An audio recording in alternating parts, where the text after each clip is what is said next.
almost 2 years of me being out in my life before I finally announced this publicly.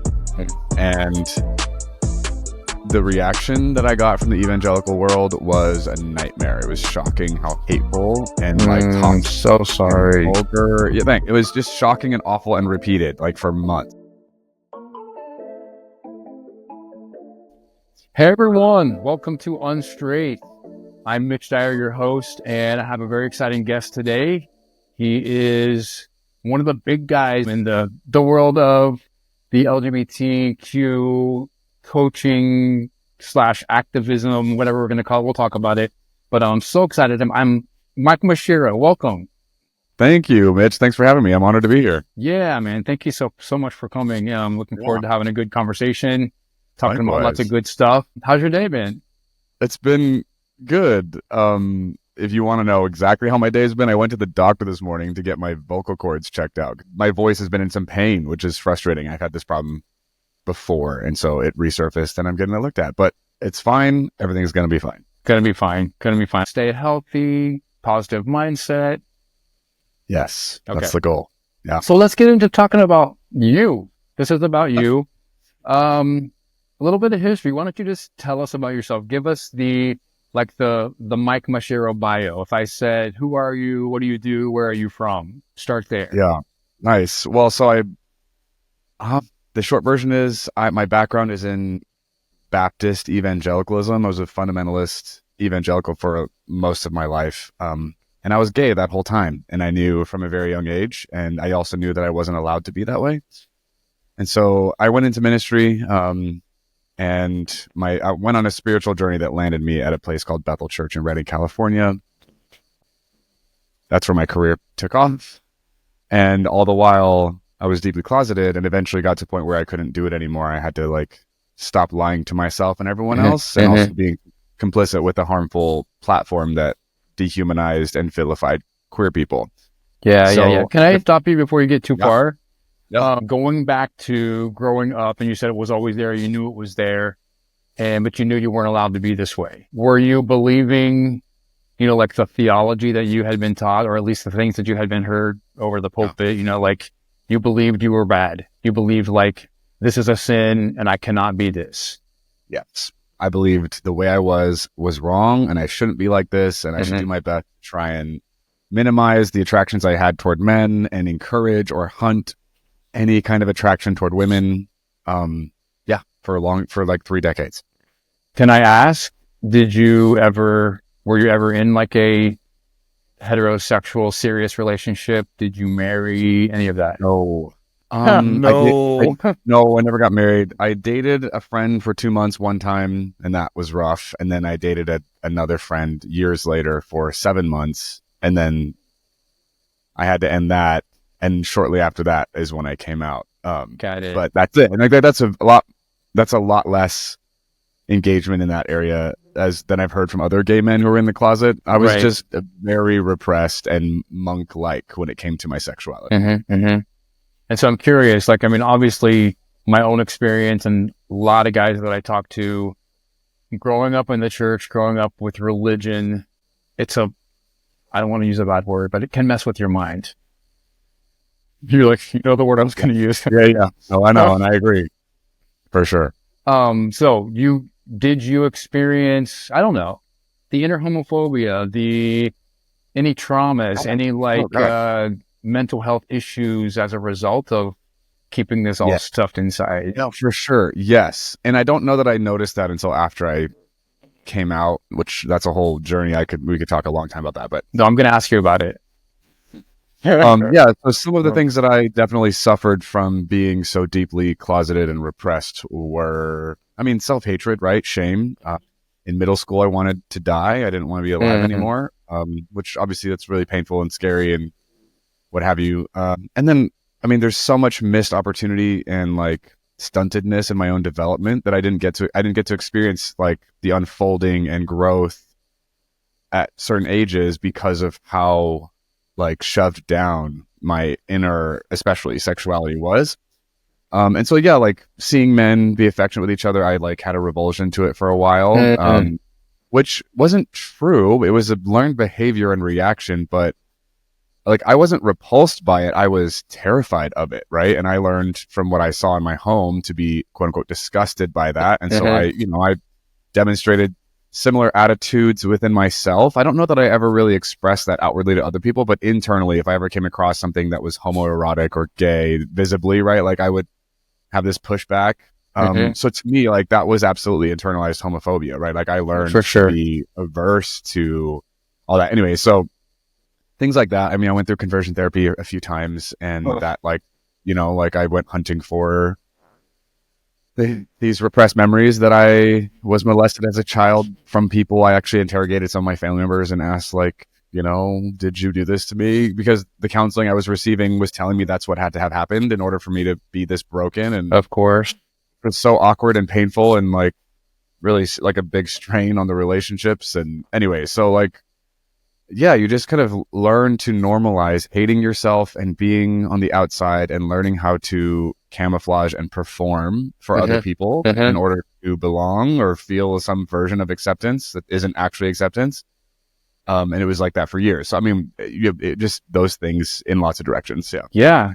So I'm curious, and I don't want to get ahead of myself here, but like, did you start, before you came out, did you start the acceptance process? Like, because for me, more and more as I got older, I realized, and I didn't become an ally, but I almost like would stick up for gay people and LGBT community when somebody would say something negative, or, I was like, because I was realizing they are me, and I had this kind of like light bulb moment. I have a cousin who married almost the exact situation that I went through. He was the music guy at our church for a while, super talented guy, but he was married to my cousin, and he came out at like 40-ish. They got divorced. It was really ugly. And I just remember thinking at that time, I'm like 10 years younger than they are. And I remember thinking at that time, I was like, that's going to be me. I'm like, it's just a matter of time, and the same thing's going to happen. So like for me, it was kind of progressive. I kind of like started unraveling, and then I got to this moment of like kind of you mentioned, I can't take it anymore. Can't do it anymore. Something has to give, has to change. So tell me, I'm interested. The coming out part, you mentioned Bethel Redding, super familiar. I was a worship leader. I was a creative director guy. So super, super familiar with Bethel. And so you were a pastor. So can you tell me a little bit about how you got from being a pastor to like a gay man and coach and ally and activist, and I like to say informist, because there's a lot of you guys that like, you inform us about things we don't know, or about things that are going on, or about things that have been misinterpreted, or that the church is saying that isn't true. And so, how'd you get from pastor to who Mike is today? Yeah. So I had now, whoever's listening and whatever version of spirituality you have at this point, like, be empowered in that. I don't need you to agree with what I'm about to say. I don't really, I'm just going to share with you the experience I had where, so I had multiple experiences from like 18 to my early 30s where there was this deep conviction, and I had what I would call or classify as like encounters with God, who I understood God to be. And many of these experiences were affirming me as a gay man. And some of those experiences, I was not brave enough to admit that's what was happening. Some of them were explicit enough that I couldn't deny, like God was like embracing me as a gay person. And like, this happened, like, these were happening while you were still in ministry or after you came out? Before and during ministry. Yeah. Before. I mean, my first experience with who I know God to be, the first one was like pretty jarring, and like, it was so foreign to me. I didn't know what was happening. It was very emotional. The second experience, I explicitly heard God say to me that they wanted me to be gay. And I was like, they can't say this to me. There's no way that's true. That's not biblical, whatever. So, but there was no part of me that doubted this was God, right? Like, I knew what was happening. And so this, by the way, is the first video I watched of you. Oh, the really? very first one is God wants me to be gay, or God wants you to be gay. I was just like intrigued. I'm like, wow, got to hear what this guy's saying. Yeah. So like, that was a really controversial message to be receiving at 19. I was 19. And so I didn't tell anybody that for a long time. I just like kept it deep in my soul. And I enjoyed what I would describe as intimacy with God. I felt deeply accepted and loved and known by God. But I didn't accept myself as a gay person. So for multiple of these experiences, God would show up and embrace me fully the way I was. And I always put conditions on that, or qualifiers, like, you can't love me like that yet. I'm still gay, like I'm still trying to be straight. I'm not straight yet. So you can't love me like that. And that, so I was always putting all these conditions. And when I look back, I'm like, it wasn't me doing that. It was the conditioning and the indoctrination and the system. Programming that I'd lived under for so long, that was putting all these requirements and conditions on the love of God in my life. And so when I was 31, I had broken up with that second girlfriend and I don't know, I wasn't like super conscious of this, but at some point there was a moment where I watched the Taylor Swift documentary Miss Americana on Netflix, and she goes hard on advocating for the queer community at some point in that movie. And I love her support. Yeah, and it struck me in a really shocking, like visceral way. I was really uncomfortable and surprised. And then a couple weeks later, and then a couple weeks after that, I had a couple more experiences where like Bible verses were being brought, or like passages of scripture were coming up in my head, and I'd pull them up on my phone and read them. And there was this like energy to it, this like deep conviction. And basically like these messages were like rebuking exclusion and qualifiers and conditions on the acceptance and love that God is giving to people.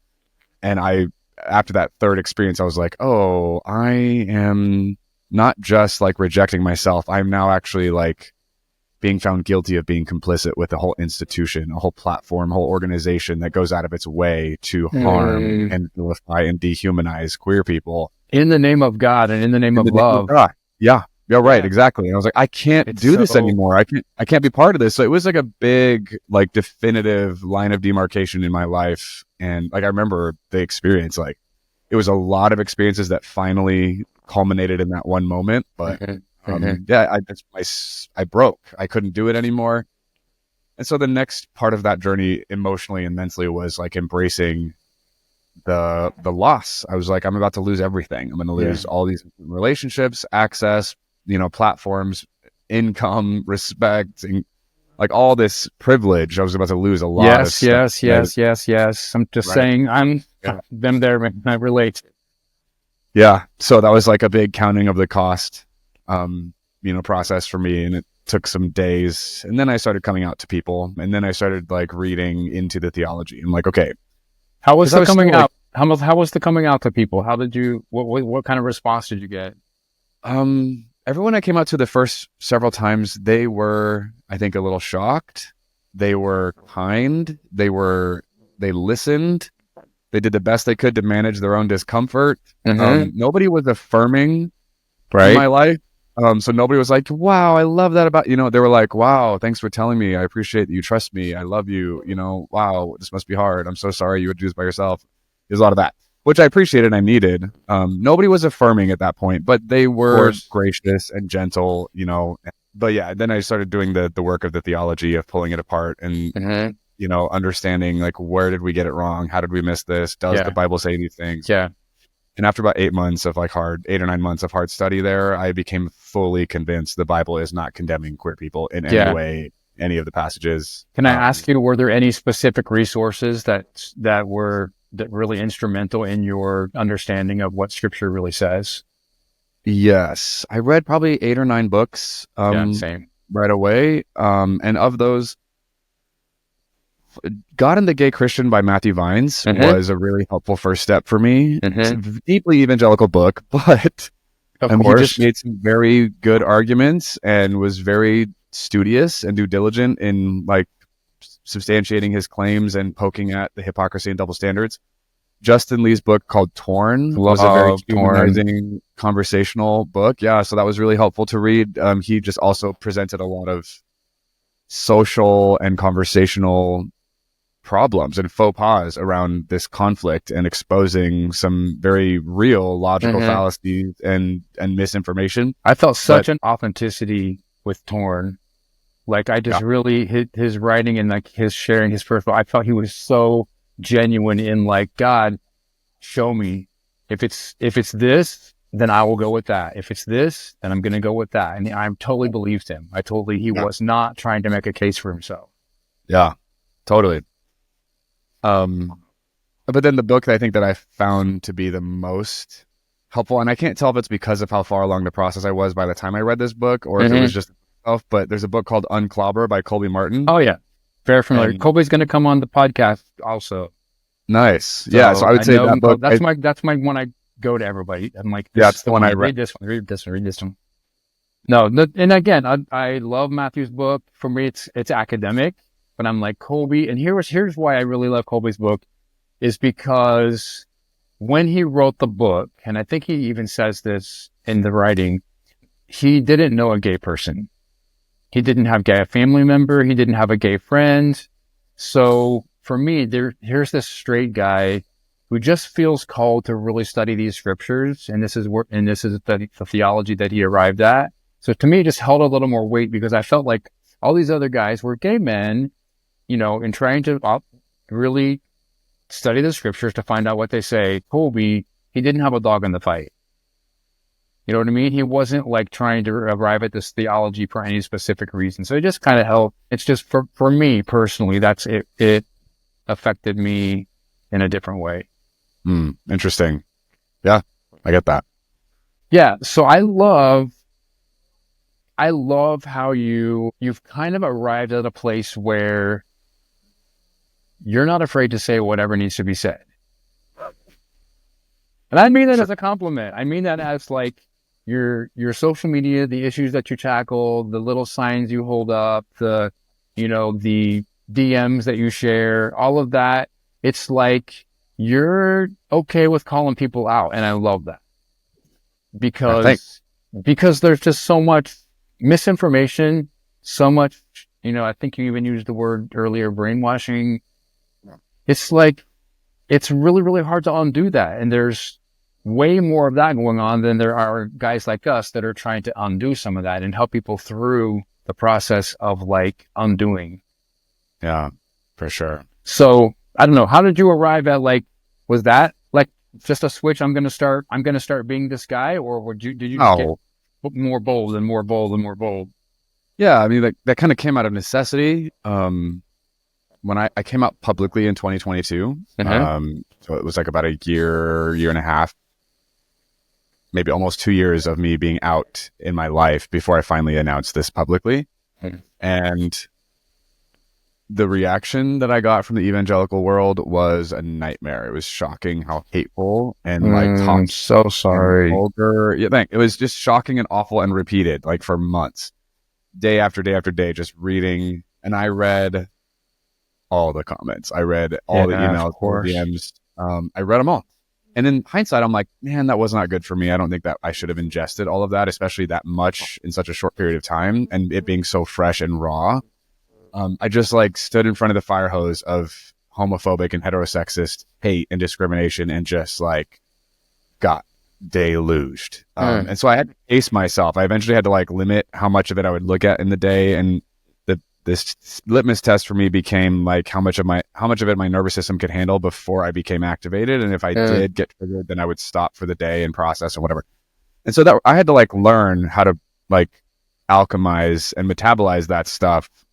Because it wasn't going away, you know what I mean? And yeah, so part of me was like, okay, I could stop this by just not posting anymore. I could refrain from saying what I've been saying, and then this would stop, right? People would probably stop coming for me at that point. But I was like, but then the haters win. But then, all this, the price that I've paid and the journey I've been on and the truth that I'm living gets snuffed out. Like, I can't let that happen. So what ended up happening was I had to change my lifestyle. I got a therapist. I went on walks multiple times a day, every day, got in the sun, touched grass. I got with friends. I started writing more. But ultimately, like, the thing that was the game changer for me was instead of blocking and deleting, I started showcasing the hate that I was getting. And I started using it as an educational tool. Kind of confronting it. Yeah, confronting it and exposing to the people who are listening, like who are willing to listen and to learn, like, hey, this, just so you know, this is happening to me. I'm a human being in real time. People are talking to me like this. This is crazy. This is so shocking. And also none of this is true. And so that I would just like take my time and just pull apart the toxicity and educate, and and people were very receptive, and but it created a lot of buzz and dialogue and a lot of attention, which I appreciated, because I think there was a lot. And so I had people regularly DMing me being like, thank you for what you're doing. I'm learning so much. I had no idea, and that was so rewarding for me to see like all this horrible stuff that was coming at me being turned into a platform to help people. Yes. Like dismantle their own homophobia and their own heterosexism. And so anyway, that it's been a couple of years now, and I'm still doing it. Yeah. So it came out of just like me trying to survive that. No, so you are, and I hope with this podcast, like I said, I'm such a newbie and I'm just started doing it and I'm learning. But one of my hopes is that, like what you just mentioned, you're not just helping people from the queer community, you're helping the hetero community understand and see behind the curtain of like what you've experienced from quote unquote the Christian world and people who don't agree or support, so that's great. That's what I'm saying I want to do with this podcast too, is I want to help gay people who are facing and going through similar circumstances, but I also want to show the heteronormative world, that we face all this stuff. It causes a lot of mental health issues. People get stuck. There's hatred, there's bigotry, all the things that you are exposing. So, I mean, like the work you're doing, man, is so important. So good. So important. Thank you. I appreciate that. Thanks. No, man, really, I can't give you enough and talk about that. So that's probably a good transition to your coaching. Let's talk about it. I think your coaching organization is called Numa. Yeah. First of all, where did this word come from, or is it an acronym? How did you come up with Numa?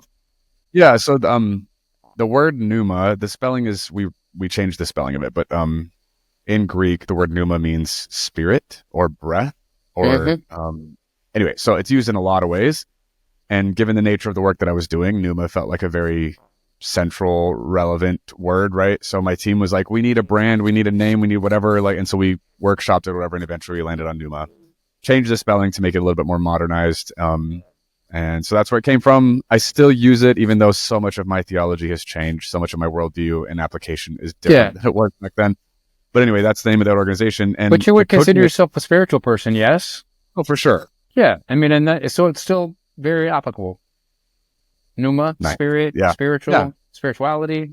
Thanks. Yeah, it just has a lot of associations with it that I just don't care about anymore. So in my mind, that's not true. I was going to say to you, like to somebody who doesn't have this background, it's just like spirituality. Yeah. Totally. So back then I was coaching people, and specifically the emphasis of coaching that I was doing was, because I did leadership and business coaching, but mostly the coaching I ended up specializing in that I appreciated and was sought after for was spirit coaching. So basically helping people discern the spiritual atmosphere of their own life, their journey, their internal world. Wow. There's a lot of that, which is peculiar to think about, right? But mostly it was the discernment stuff I was teaching.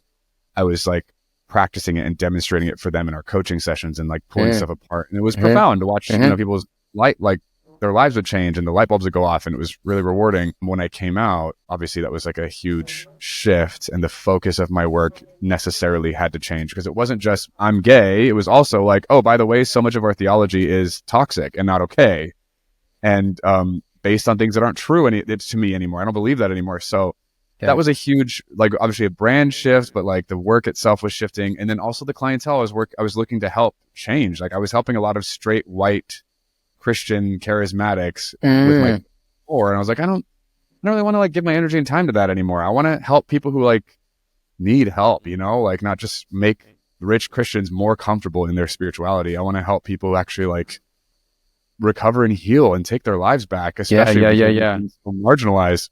So did you approach any of your, I don't know, these white Christian, whatever people you were helping and say, hey, are you interested in learning about why we should be more inclusive? And, No, I didn't talk to individuals in that respect. When I did my coming out video, I did it privately first, and everyone who was a subscriber, client, whatever, at that point, I invited them to a private video with me. And a lot of people came to that. And I shot it and recorded it. And then a few days later, I posted it as that YouTube video. But that initially was offered to the people who were working with me at that point. And then so a lot of them left. No questions. They just like cut me out, you know. Yeah. Some of them did ask questions and some of them changed their minds and went on a journey with me. And I was so like thankful and like honored by that. And it was beautiful to watch. And them are still with me to this day. And it's wild to watch that process. And I'm so, yeah, it's like such trust and respect, you know, that I'm receiving from that. And they knew you as a person. You know what I mean? And you're the same person, even though your belief system or your theology may have shifted quite a bit.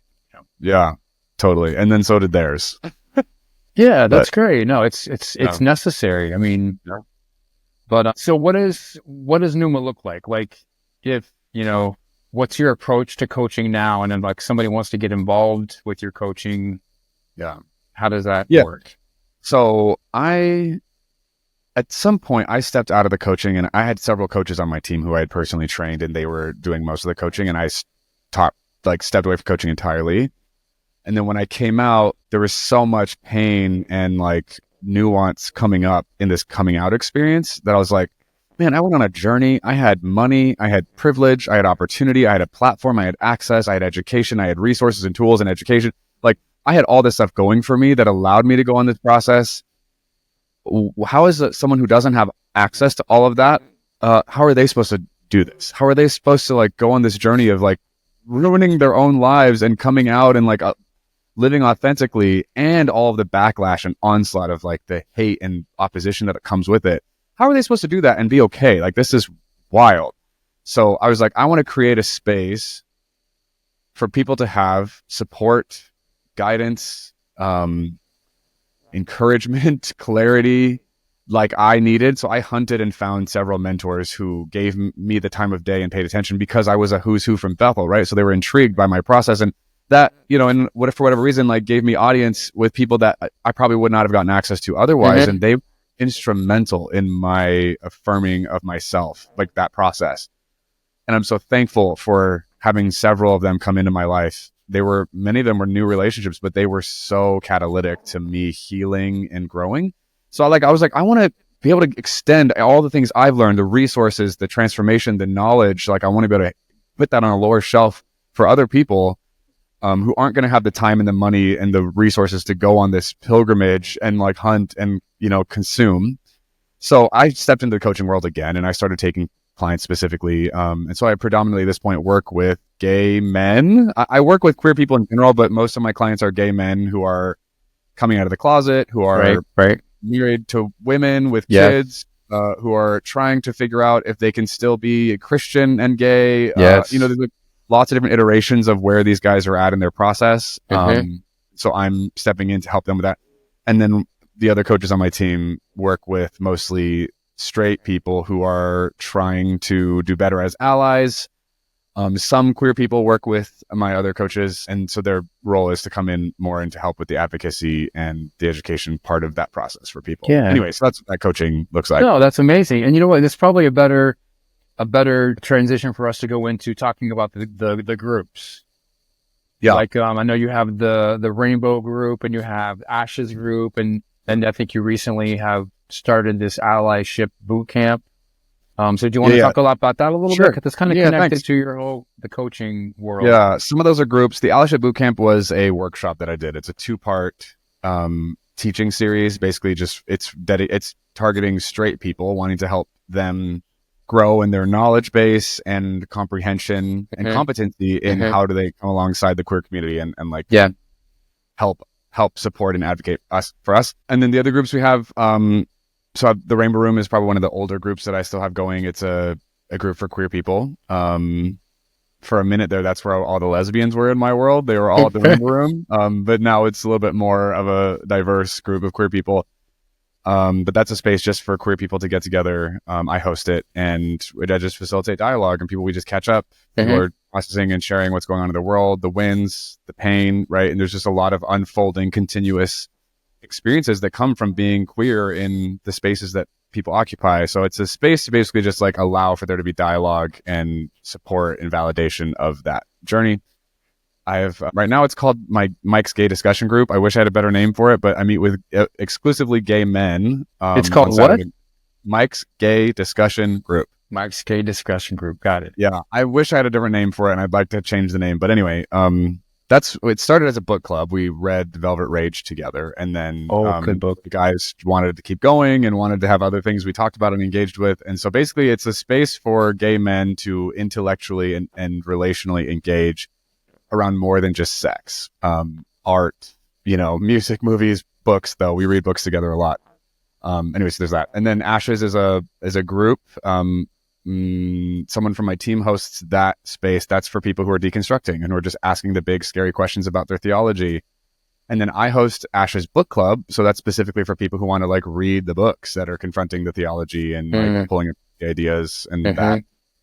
And then lastly, I have a writers group. So this is for people who are, writing mostly novels. But there's lots of writers that have been in this, and we basically to share, hold each other accountable. We do challenges, we do writing prompts together, we critique each other's work. Wow! So those are spaces. So many great resources there, man. And so tell us how would somebody get involved in any of those groups? Yeah, so basically, they go to Maeshiro.com, my website, and then they can go to coaching/groups, and then they can look at the different options, and then some of them are gated with applications, some of them they can join right away, and the information's there. Yeah, and I'll put all of this stuff, these links in the show notes, so people can be like to rewind. Yeah, man, great, really good stuff. And so the writing group, I wasn't aware of this writing group you have, but that kind of leads me to something I've been enjoying little pieces of that you've been posting on social media, and that is the series that God Made Me Gay memoirs that So tell us a little bit about that, how that got started. I mean, is that going to be a book, maybe a movie? I mean, what's happening with this? What inspired you to write your story out in this form? Yeah, Mitch, you've done your homework. I like it. That's a good question. So, I mean, I've wanted to share my story in more specific, nuanced detail than just like a video on YouTube or like little sound bites on the internet, right?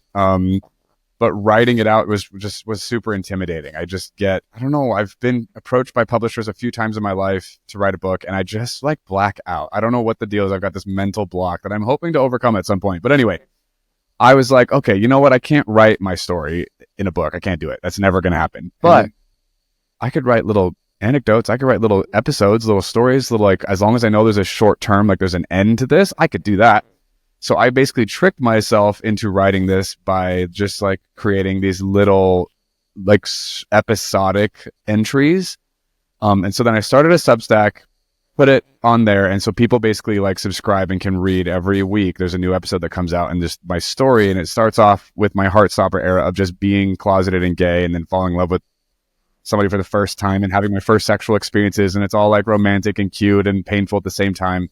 And then it gets into, my journey into ministry and being at Bethel. And I'm deep into my conversion therapy, men's sexual purity group, me on the rise at Bethel era, which is a really fun, wild part of the story. So that's where I'm at currently at publishing at the recording of this episode. And so I did that because there are parts of the story that I wanted to share, one, for just me to express, but two, I think there are so many aspects of being closeted in evangelical spaces as a queer person that aren't intellectual. They're emotional, they're relational, they're psychological, right? And some of that's hard to describe in English. And so I wanted to just share from my own visceral version of vulnerability that I could, what it was like to be in that space, and just tell it and not try and curate a certain kind of takeaway, but more just give a little insight into what that experience was like, what I was thinking, how I was feeling, and hopefully bring those things I'm not even aware of for people to recognize. Yes, because I remember I know I've just felt so appreciative when I see authors describe experiences or describe things in ways that gave me voice for things I've experienced. I'm like, oh my God, that's so helpful. Thank you. So I'm kind of hoping that that's what happens here for my queer readers. And so the goal is it's one, the queer, closeted experience in evangelical spaces, but then two, a little bit of is a look at Bethel. It's a look at going to Bethel School of Supernatural Ministry and then being a leader in that environment, and, the hierarchy and the mental games and the psychological abuse that happens, without trying to just be this is psychological abuse. It's more this is what I was thinking and how I was feeling. This is how this leader responded to me. This is the circumstance I found myself in. These were the conditions, like just like letting someone step into it. Yeah, the goal is like to just kind of share some of that. See behind the curtain a little bit. Yeah. And so I do think at some point it will probably become a book. I don't know. Yeah. It makes sense to me. Like you have all of the pieces for it. I mean, like wouldn't take much editing to like put this in a chronological, because you're kind of writing chronological, right? Yeah, I am. Yeah. Yeah. So that's what needs to happen. Like, what is that publisher's number? I'll call them and be like, yeah, right. He's actually writing a book, so just be ready. Just be waiting. Well, nice. That's really, really cool. So, Thank you. I'm going to start closing up, and my final question for you, or my maybe penultimate question, is tell us something you're passionate about right now, whether that's like music or a movie you're into or a series, politics if you want to go there. I mean, like we're a week out of a really, really important election. And so what are you like, what's lighting your fire in this moment? Man, there are so many directions this could go. Yeah. What's coming up for me? I am an avid moviegoer. I'm a big fan of storytelling. I love movies and shows. And can we just take a moment and appreciate the level of quality coming out of just the series world? The movies and shows that are coming out are just like the streaming networks. Yeah, like, it's wild. In 10 years' time, Amazon and Apple and Netflix, I mean, so much good stuff. The A-list actors are in like the streaming series. It's crazy. It's crazy. The level, the caliber, the quality, it's amazing. I'm such a fan. I love it. A couple of shows I watched recently that I really enjoyed. Nobody Wants This with Kristen Bell and I forget the guy's name, but have it on my list. Fun. Yeah, it was a fun series. It's a straight love story, but it was cute and fun and clever. Oh no, we can't watch that. Joking. Heartstopper season 3 had just come out. I have not. I watched a couple of little episodes and I'm just like, I don't know if but there's so many. I mean, I'm into some of the teen drama. I'll try it again. There's some shows that I'm like you're not gonna believe this, but like I didn't get White Lotus at first. Yeah, no, I get that. When I first started it, watching, I'm like, even Schitt's Creek, I'm like, and then somebody said, okay, stick with it to like episode 2 or 3, and then I like got attached to the characters. The acting is so good in every character, so strong. But anyway, love Schitt's Creek. Yeah. I'll try Heartstopper again. Yeah, I mean, I think it's worth it. I'm watching Agatha all along right now. I'm really into that. Someone else is like, oh, you gotta watch Agatha. Anyway, so like, I'm a big fan of movies and shows. I could go on and on, but like, okay. So last question about that. Yeah. Are you looking forward to, or could you care less about Wicked coming out? Yeah, I bought my tickets 3 days ago. Okay, so I guess that answers that. I mean, I'm not like I can't wait. Well, I mean, Mike, you bought a pre-sale. So you are looking forward to it.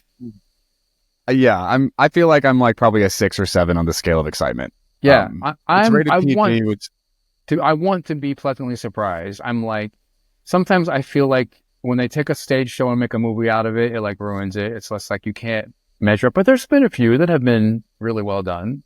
Yeah, so I think I've just seen so much publicity around Cynthia Erivo and Ariana Grande's relationship. They've gone to everything together for a while now. I'm like, I would just like to see the project that made this happen. Yeah. Can we just see it now already, please? Anyway. I love Ari. Yeah. Anyway, now we get into music, so we won't go there. Okay, so let me finish up with what's next for Mike Maeshiro. What is next? You've got anything you're working on? Any project coming up? Anything you want to share with our audience? That's a good question. More of the same. I mean, my God, you have so much already going on. It's not like you need another project. I'm just curious of like, is there something coming up or just plug something you care about? I don't know. Well, when you're asked that, like the thing that comes up for me is I'm excited about. I'm on season 4 right now of the God Made Me Gay memoir. We're between season 3 and 4 right now, so like we're on a 2-week break, and then season 4 episodes are going to start dropping. And I'm very excited about this era because The stories are hilarious. They're absurd. They're probably the most shocking and painful and profound and not the most, but like this is like it's ramping up. So I think I'm really excited about season 4 that's going to be coming out the next couple months. And then what happens beyond that. And I think the writing is getting better. I don't know if I want to say that out loud, but like, because I've been writing this story since before January of this year.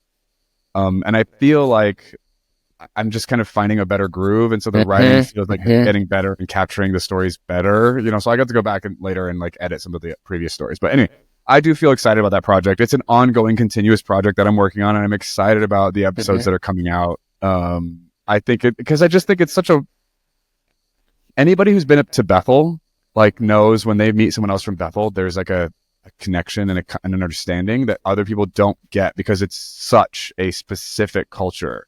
Okay. So to be able to try and describe this to people who don't have this experience, I love getting to hear people's reactions and their thoughts and judgments. That's amazing. So anyway, like you guys can probably look at each other and not even say anything, just like with a look. It's like, you went to Bethel? Yeah, I went to Bethel. And you're like, oh yeah. Then there's an immediate like, oh yeah. You sold me on that. I'm like, I gotta go I have to be a part of this Substack because I'm gonna like, I've only seen like little bits and pieces. So I want to hear it from the beginning. That was my world. I mean, not specifically Bethel, but like very similar upbringing and church world and all of that. Came away from it, like the crazy Pentecostalism. I came away from like, I don't know, 25, 30 years ago, but when I was a young adult, but, I've still been in the evangelical, charismatic. I tell people Hillsong-ish, Bethel. So yeah, I'm sure I'll relate to a lot of it. I'm sure you would. Yeah. Nice. Anyway, Mike, it's been so nice chatting. Yeah, finding a little bit more about who you are, what you do, the things you got going on. Great stuff, man. Really, really, really good stuff. And happy to have met you. Look forward to seeing what's next. Yeah. And Mitch, yeah, thanks for having me. I'm honored to be here and excited for your new project. Love that you're doing this podcast and can't wait to hear some of the other guests you have. And thanks for having me on. It's all fun. Yeah. All right, so stay in touch, and I'm going to head over to Maeshiro.com and find out how I get on this Substack so I can read all the gory details. Yeah. Your life. Thank you. Thanks, Mitch. All right, man. Have a great day. Good talking. You too. Take care. Too. Bye. Bye. All right, that was my friend Mike Maeshiro, and as you see, he has lived a similar story to mine, although it sounds like he has some pretty... what do you want to call colorful details in his past that he's writing about, and you can find that on Maeshiro.com. He has all his links, also on social media. If you find him there, I think it's just at Mike Maeshiro, and I'll have that stuff in my show notes. But he's got the link in bio. What it's got, it's got links to all of these different things that he talked about.